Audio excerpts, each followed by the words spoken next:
Hello students, मैंने आपको previous class में लिमिट ऑफ रिजोल्यूशन टेलीस्कोप के लिए बताया था। अब आप देखें एक कंपाउंड माइक्रोस्कोप के लिए लिमिट ऑफ रिजोल्यूशन का फार्मूला क्या होता है। आप देखें limit of resolution of compound microscope D minimum equal to 1.22 lambda upon 2 sine beta, where lambda is wavelength of light coming from object।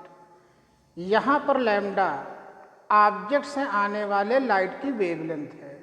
Telescope में भी लैम्डा ऑब्जेक्ट से आने वाले लाइट की वेवलेंथ थी, लेकिन टेलीस्कोप में हम लैम्डा को चेंज नहीं कर सकते थे। माइक्रोस्कोप में हम लैम्डा को चेंज कर सकते हैं। यही इसकी कैरेक्टरिस्टिक प्रॉपर्टी है।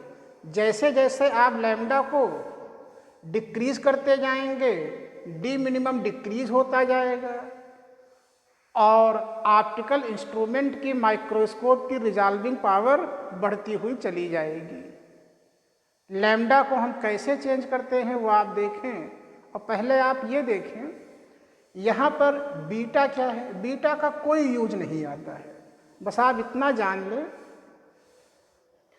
कंपाउंड माइक्रोस्कोप में ये ई लेंस है।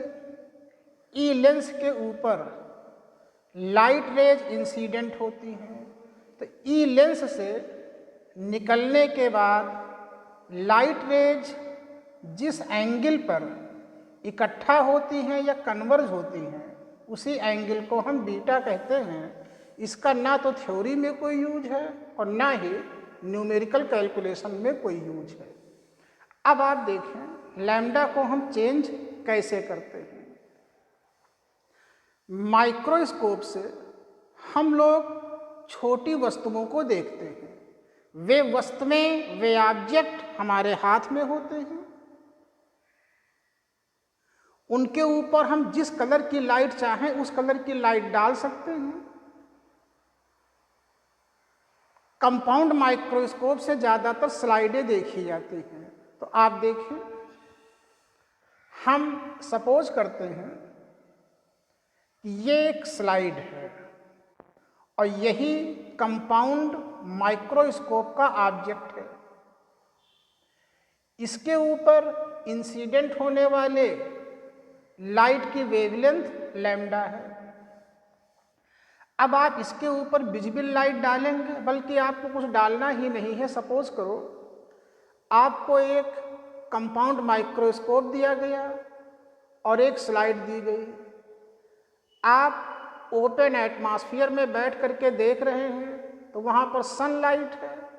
सनलाइट में मैक्सिमम रेडिएशंस ऑरेंज और रेड के होते हैं। उनकी वेवलेंथ 7000 एंगस्ट्रॉम के आसपास होती है। अब आप चाहें तो इस स्लाइड पर दूसरे कलर की लाइट भी डाल सकते हैं। फॉर एग्जाम्पल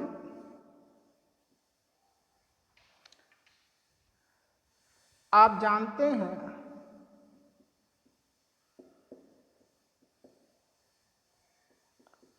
विजिबल लाइट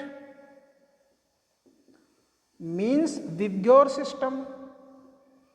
इसकी वेवलेंथ 0.4 माइक्रोमीटर से 0.7 माइक्रोमीटर के बीच में होती है। अब आप देखें, वही एग्जाम्पल आप लें कि आपके पास एक कंपाउंड माइक्रोस्कोप है और स्लाइड है। पहले आप सनलाइट में स्लाइड को देख रहे थे। स्लाइड के ऊपर इंसिडेंट होने वाले लाइट की वेवलेंथ ऑरेंज और रेड की वेवलेंथ थी, 0.7 माइक्रोमीटर था। तो इस समय limit of resolution D minimum की वैल्यू 0.7 माइक्रोमीटर थी। अब आप स्लाइड के अंदर ऐसे दो पॉइंट को अलग अलग देख सकते हैं जिनके बीच की सेपरेशन 0.7 माइक्रोमीटर है। अब आप क्या करें, अगर आपको डी मिनिमम डिक्रीज करना है तो आप स्लाइड ले लें और कंपाउंड माइक्रोस्कोप ले लें। एक ऑप्टिकल लैब के अंदर चले जाएं। ऑप्टिकल लैब में डार्कनेस होती है और अलग अलग रंगों के लैंप रखे होते हैं। अगर आप स्लाइड के ऊपर ग्रीन कलर की लाइट डालते हैं तब इसका लैम्डा 0.5 माइक्रोमीटर होगा और लिमिट ऑफ रिजोल्यूशन 0.5 माइक्रोमीटर हो जाएगी। इस तरह से अगर आप लेफ्ट की ओर मूव करेंगे तो लैम्डा डिक्रीज होता जाएगा, डी मिनिमम डिक्रीज होता जाएगा। इसमें लास्ट ऑप्शन आपके पास है कि जब स्लाइड के ऊपर वायलेट कलर की लाइट डालेंगे उसका लैम्डा 0.4 माइक्रोमीटर है, तब लिमिट ऑफ रिजोल्यूशन डिक्रीज हो करके 0.4 माइक्रोमीटर हो जाएगा। एक कंपाउंड माइक्रोस्कोप में इससे कम लिमिट ऑफ रिजोल्यूशन आप नहीं कर सकते। ये कंपाउंड माइक्रोस्कोप की लिमिट है।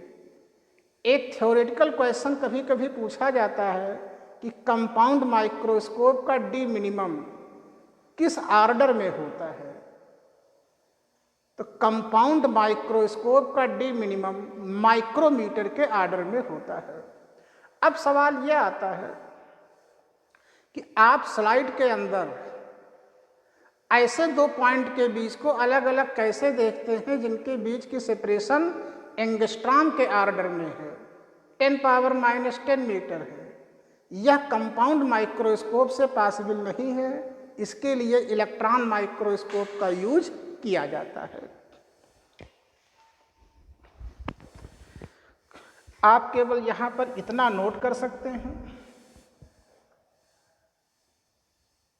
कि D minimum proportional to lambda, तो जैसे जैसे लैम्डा डिक्रीज करते जाएंगे डी मिनिमम डिक्रीज होता जाएगा और लैम्डा को डिक्रीज होने की लिमिट ये है, बहुत ज़्यादा आप वायलेट कलर की लाइट डाल सकते हैं। इतना आप नोट करें, फिर आपको हम बताते हैं।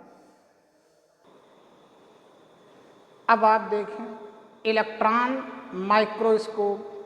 तो इलेक्ट्रॉन माइक्रोस्कोप में ऑब्जेक्ट या स्लाइड के ऊपर लाइट रेडिएशंस को इंसिडेंट नहीं कराया जाता है। इलेक्ट्रॉन माइक्रोस्कोप में स्लाइड के ऊपर इलेक्ट्रॉन की डिफ्रैक्टेड बीम इंसिडेंट कराई जाती है और उसका वेवलेंथ लैम्डा एंगस्ट्रॉम के ऑर्डर में होता है। इसीलिए इलेक्ट्रॉन माइक्रोस्कोप का लिमिट ऑफ रिजोल्यूशन डिक्रीज होकर के एंगस्ट्रॉम के ऑर्डर में हो जाता है। तो यहाँ पर पहले इलेक्ट्रॉन का डिफ्रैक्शन कराया जाता है। इलेक्ट्रॉन का डिफ्रैक्शन डी ब्रॉगली के हाइपोथेसिस पर बेस्ड है। इलेक्ट्रॉन की वेवलेंथ को हम लोग डी ब्रॉगली वेवलेंथ कहते हैं, यह आपको हम कई बार बता चुके हैं। तो आप नोट करें कि इन electron microscope slide is illuminated with diffracted beam of electrons instead of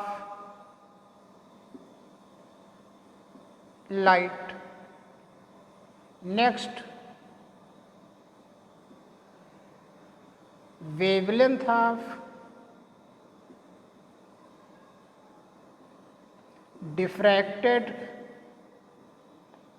beam of electron is in order of angstrom. So limit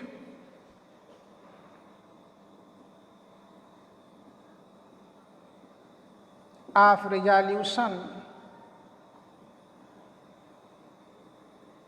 can be decreased up to angstrom. आप इसे नोट करें, फिर आपको हम बताते हैं।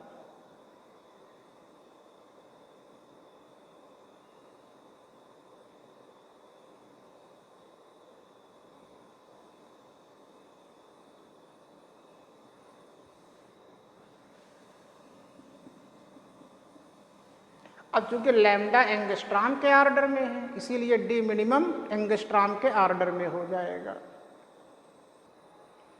अब आप देखें, de Broglie wavelength of electron beam is lambda equal to h upon square root 2m/e VA।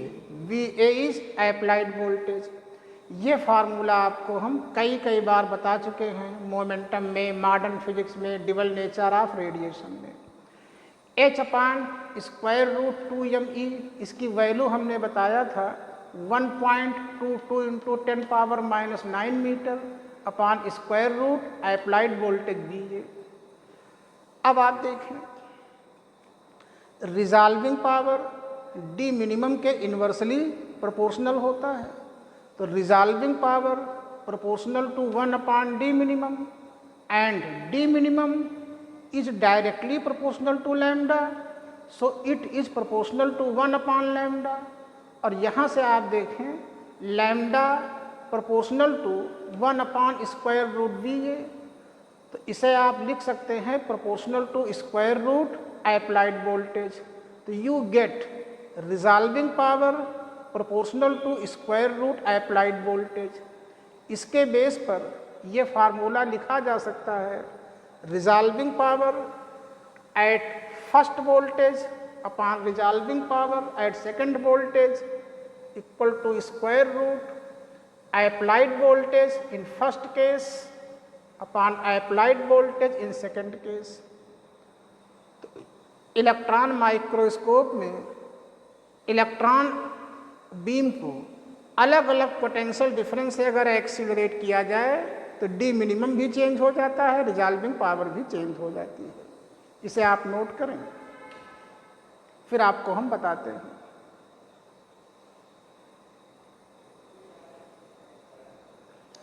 तो इसी के साथ इलेक्ट्रॉन माइक्रोस्कोप फिनिश हुआ। इसकी थ्योरेटिकल चीज़ें हमने पहले ही आपको बताई हैं कि electron microscope D Broglie hypothesis पर बेस है। इलेक्ट्रॉन का डिफ्रैक्शन सबसे पहले डेविसन और जर्मर ने कराया था, और ये वेव नेचर ऑफ लाइट के प्रिंसिपल पर बेस्ड है। इसी के साथ ऑप्टिकल इंस्ट्रूमेंट का सेक्शन फिनिश हुआ। अब आपको हम प्रिज्म के बारे में बताएंगे। अब आप देखें प्रिज्म, तो पहले आप देखें प्रिज्म क्या है, इसकी डेफिनेशन क्या होती है। तो आप याद रखिएगा, प्रिज्म एक टाइप का ट्रांसपेरेंट मीडियम है। प्रिज्म एक ट्रांसपेरेंट मीडियम है जो दो इंक्लाइंड प्लेन सरफेस से घिरा होता है। प्रिज्म एक ऐसा ट्रांसपेरेंट मीडियम है जो दो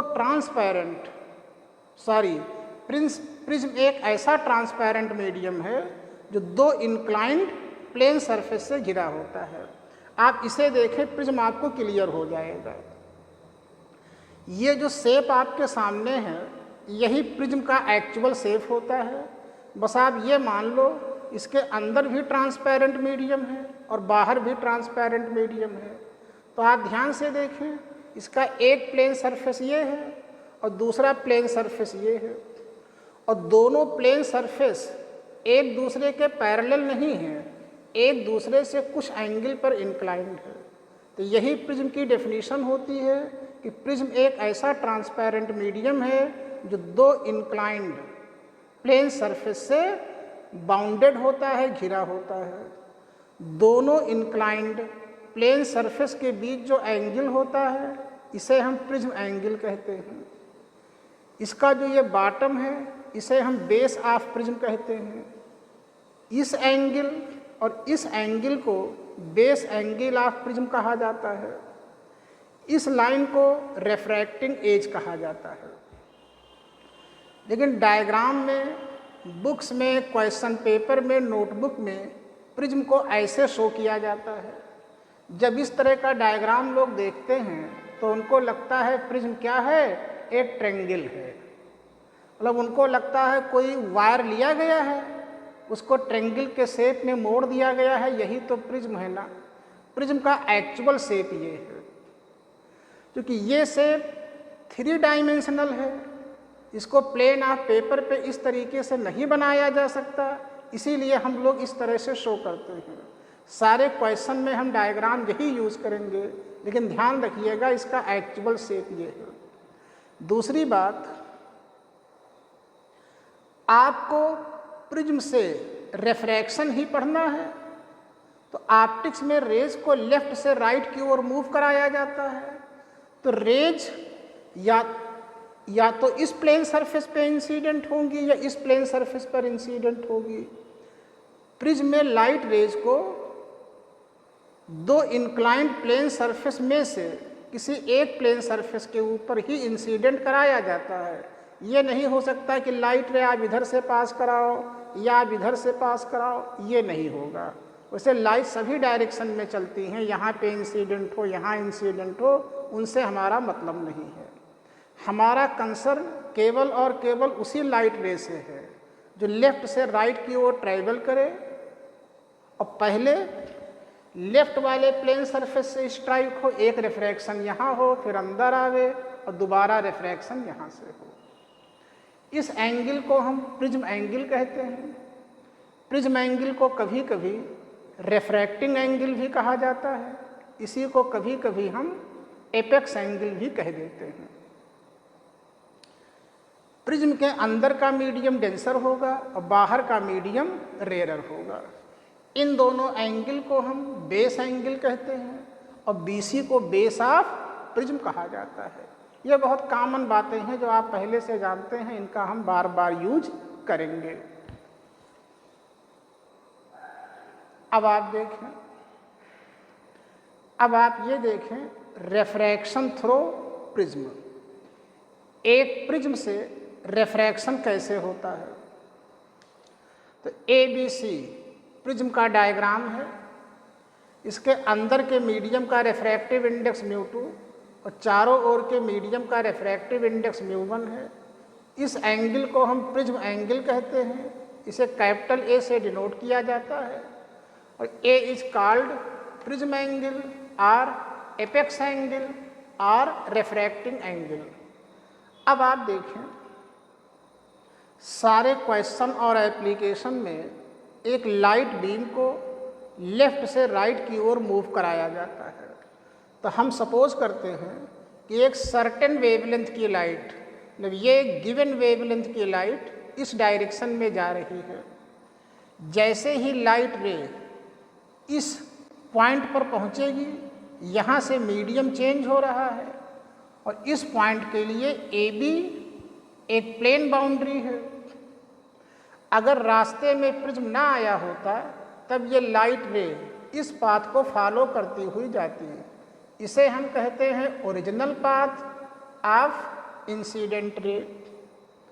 अब आप देखें, for this point this line is normal. अब ये लाइन नॉर्मल है, ये इंसिडेंट रे है, तो ये इंसिडेंस एंगल हो गया। इस लाइट रे का ओरिजिनल पाथ ये है, नॉर्मल ये है। लाइट रेयर मीडियम से डेंसर में आ रही है तो लाइट बीम ओरिजिनल पाथ से नॉर्मल की ओर डिवेट होगी। सपोज करो ये ओरिजिनल पाथ है, अब लाइट यहाँ पर Δ1 एंगल से डिवेट होकर के इस रास्ते पर जा रही है। ये इंसिडेंस एंगल है, ये नॉर्मल है और ये इस पॉइंट के लिए ये रिफ्रैक्टेड रे है, तो यह आपका रिफ्रैक्शन एंगल हो जाएगा।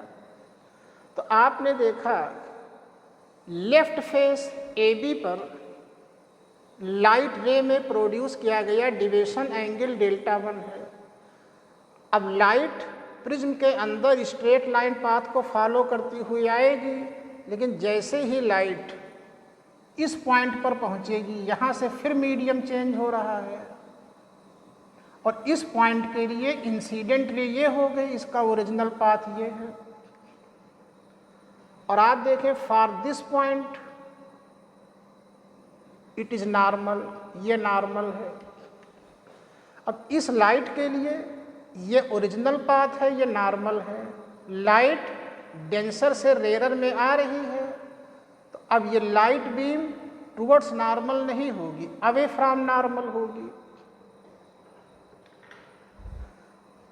तो इस पॉइंट से निकलने के बाद लाइट रे इस पाथ को फॉलो करती हुई जाएगी। इस रे को हम लोग इमर्जेंट रे कहते हैं और इस एंगल को एंगल ऑफ इमर्जेंस कहा जाता है, ई से डिनोट किया जाता है। अब आप देखें इस फेस पर, फेस AC पर डिविएशन एंगल कितना है, तो फेस BC के लिए ओरिजिनल पाथ ये है, लाइट इस पाथ पे गई है, तो डिविएशन एंगल आपका ये हो गया Δ2। इस पॉइंट के लिए ये नॉर्मल लाइन है, ये इंसिडेंट रे है, हम सपोज करते हैं ये एंगल आपका R' है। अब आप देखें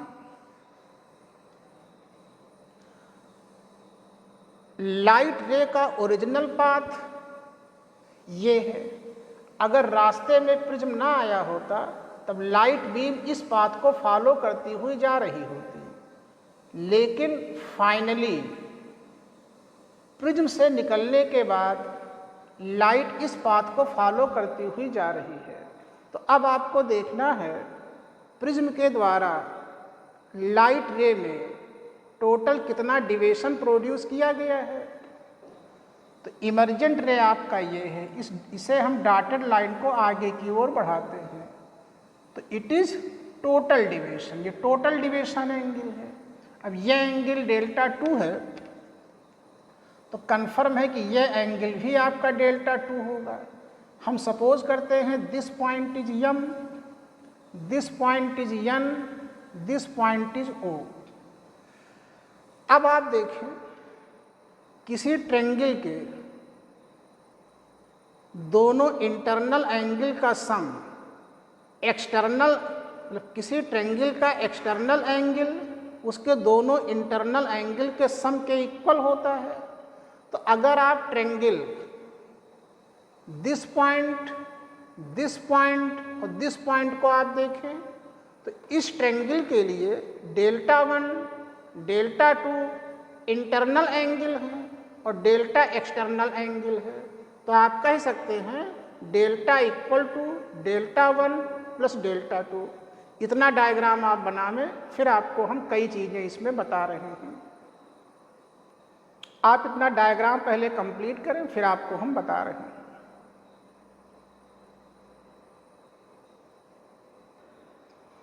अब आप देखें ट्रायंगल MNO, इसके बेस पर आप कह सकते हैं कि एंगल O क्या होगा, 180 degree minus R plus R dash. तो angle O equal to 180 degree minus R plus R dash. अब हम लेते हैं क्वाड्रिलैटरल AMON। तो एक क्वाड्रिलैटरल, एक चतुर्भुज हम लेते हैं AMON। तो एक क्वाड्रिलैटरल के चारों एंगल का सम हमेशा 360 डिग्री होगा। तो आपने क्या लिखा, angle A plus angle M plus angle O और plus angle N equal to 360 degree. It is prism angle A, angle M is 90 degree, angle O is 180 degree minus R plus R dash, angle N is 90 degree equal to 360। इसे आप solve करें तो then a minus R plus R dash equal to 0, then r plus R dash equal to a। इसे एक फार्मूले की तरह हम लोग यूज करते हैं। इस पर क्वेश्चन पूछे जाते हैं, इसी रे डायग्राम का यूज आता है। यहाँ पर हम याद रखते हैं कि r plus R dash equal to prism angle. अब आप देखें डेल्टा 1 क्या होगा। अगर यह एंगल I है तो टोटल एंगल I होगा, यह एंगल R है, इसीलिए delta 1 equal to I minus R, और delta 1 is deviation at left face. अब आप देखें इस एंगल को हम E से डिनोट करते हैं, डेल्टा से नहीं, इस एंगल को E से डिनोट करते हैं, इसे एंगल ऑफ इमर्जेंस कहा जाता है। अब आप देखें अगर यह एंगल आपका E है तो यह एंगल भी E होगा, इतना एंगल R डैश है, तो then delta 2 is equal to E minus R dash, और delta 2 is deviation at left face. तो प्रिज्म के लेफ्ट वाले फेस ने डेल्टा 1 एंगल से रे को डिवाइड किया है, राइट वाले फेस ने रे को डेल्टा 2 एंगल से डिवाइड किया है। आपसे पूछा जाता है टोटल डिविएशन क्या होगा, वो होगा डेल्टा 1 प्लस डेल्टा 2। तो आप देखें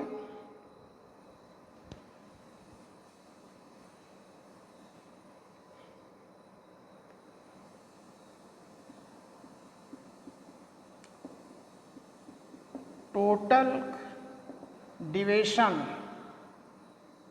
angle produced by prism is delta, delta equal to delta 1 plus delta 2, then delta equal to delta 1 I minus R, delta 2 E minus R dash.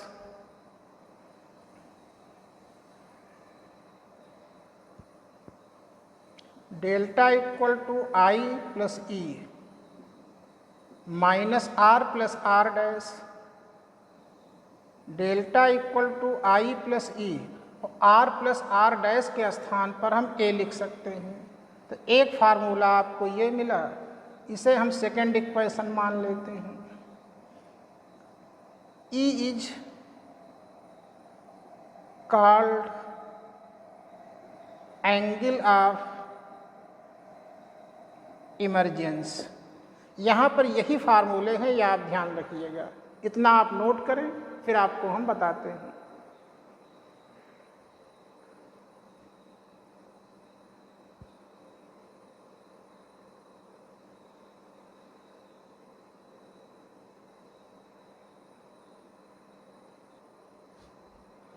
अब आप देखें, अब आप इस फार्मूले को ध्यान से देखें तो एक दिए हुए प्रिज्म के लिए प्रिज्म एंगल ए आप चेंज नहीं कर सकते।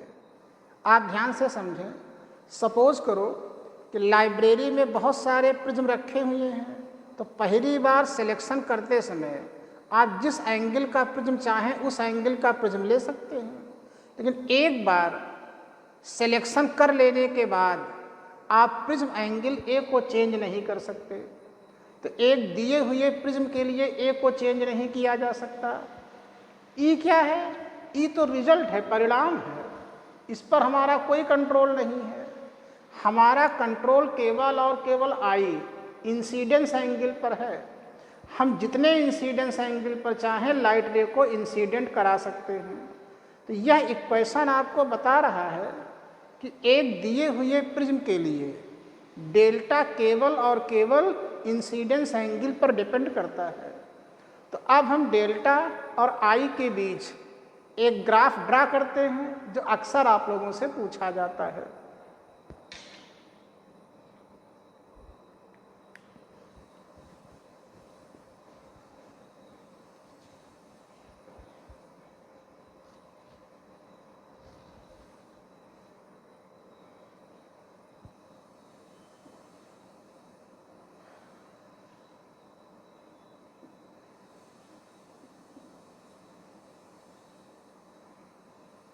आप देखें अगर आप एक्स एक्सिस पर इंसिडेंस एंगल लें, वाई एक्सिस पर आप डेल्टा डिविएशन एंगल ले लें, तो ग्राफ आपको इस तरीके से मिलता है।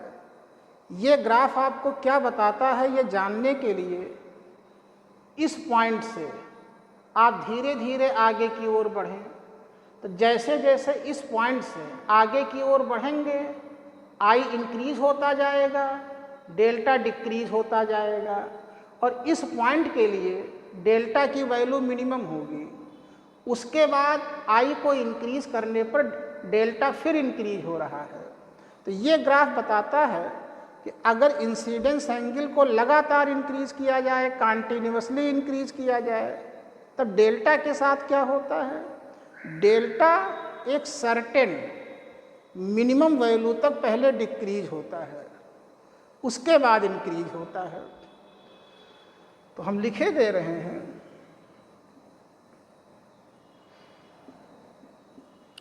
For a given prism if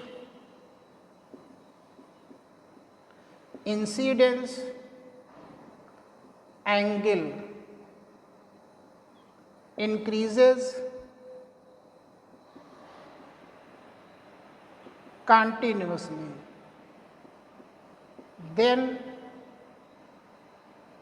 first delta decreases up to a certain minimum value. After that delta increases. इससे हमें ये भी पता चलता है कि कोई भी प्रिज्म मिनिमम डिविएशन, जैसे आप देखो इस पॉइंट पे, for this point delta is minimum, और इस पॉइंट के लिए दो इंसिडेंस एंगल नहीं है, केवल और केवल एक इंसिडेंस एंगल है। तो आप कह सकते हैं कि delta equal to delta minimum for only one incidence angle. इतना आप नोट करें, फिर आपको हम बता रहे हैं। तो अब आप देखें, कोई भी प्रिज्म मिनिमम डिविएशन केवल और केवल एक इंसिडेंस एंगल के लिए ही देता है, या आप ध्यान रखिएगा। अब यहाँ पर एक केस आता है कि कोई भी प्रिज्म जब लाइट रे में मिनिमम डिविएशन प्रोड्यूस करता है, उस समय की क्या कुछ खास कैरेक्टरिस्टिक प्रॉपर्टीज होती हैं? हाँ, होती हैं। जब कोई प्रिज्म मिनिमम डिविएशन की कंडीशन में होता है, उस समय इंसिडेंस एंगल आई और इमर्जेंस एंगल ई, ये दोनों इक्वल होते हैं। R equal to R dash होता है। प्रिज्म के अंदर जो रे है, ये बेस के पैरेलल होगी अगर दोनों बेस एंगल सेम हैं। ये क्वेश्चन खूब पूछा जाता है कि जब प्रिज्म मिनिमम डिविएशन की कंडीशन में है, प्रिज्म के दोनों एंगल सेम है, उस समय प्रिज्म के अंदर जो रे है वह प्रिज्म के बेस से कितना एंगल बनाएगा? 0 डिग्री बनाएगा, क्योंकि बेस के पैरेलल है। तो आप देखें,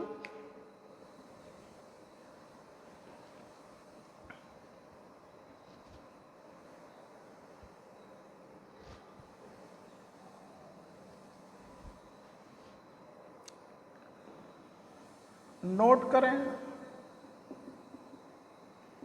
कंडीशन ऑफ मिनिमम डिविएशन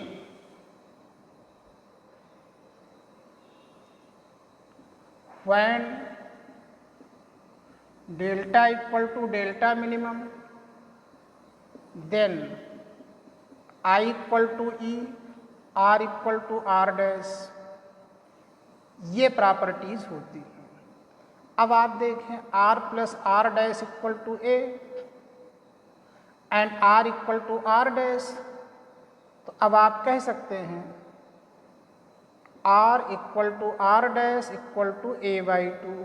तो जब कोई प्रिज्म मिनिमम डिविएशन की कंडीशन में होता है तब यह एंगल प्रिज्म एंगल का हाफ होगा, यह एंगल भी प्रिज्म एंगल का हाफ होगा। सपोज करो प्रिज्म एंगल 60 डिग्री है तो यह आपका 30 डिग्री होगा, ये भी 30 डिग्री होगा। और आप देखें, हमने आपको बताया delta equal to I plus E minus A. तो when delta is delta minimum then I equal to E, तो आप लिख सकते हैं आई प्लस आई माइनस ए। अब आप इसे लिख सकते हैं delta minimum plus A equal to 2i, then I equal to delta minimum plus A upon 2। तो यह आप ध्यान रखिएगा, जब किसी प्रिज्म को मिनिमम डिविएशन की कंडीशन में रखा जाता है तब r इक्वल टू a/2 होगा और incidence angle I equal to delta minimum plus prism angle upon 2 है और यहाँ पर I equal to emergence angle है। और ये भी पॉइंट होता है रे, इसे हम आगे लिख देंगे, पहले आप इतना नोट करें। अब आप देखें, इसी कंडीशन में अगर रे, वह रे जो प्रिज्म के अंदर है वो बेस के पैरेलल होगी।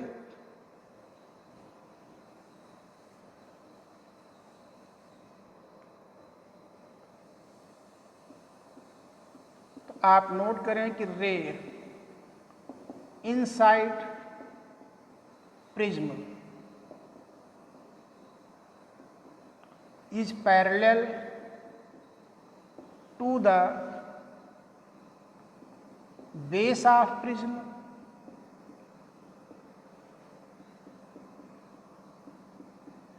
if both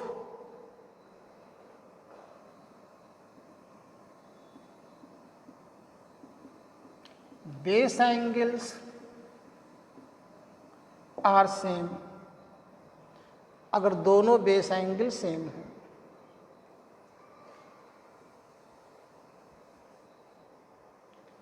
अब आप देखें, अब हम लेफ्ट फेस पर मतलब इस रे और इस रे के लिए स्नेल का लॉ अप्लाई करते हैं।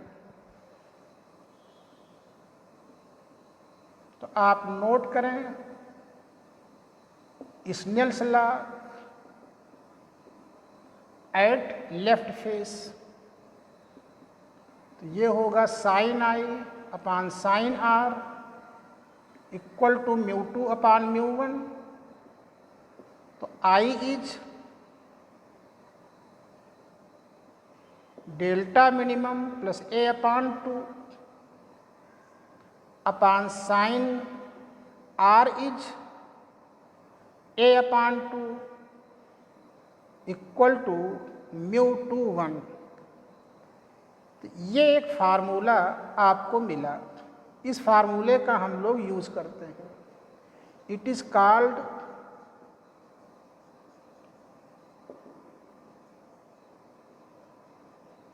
रेफ्रैक्शन फार्मूला फॉर प्रिज्म। आप इसे नोट करें।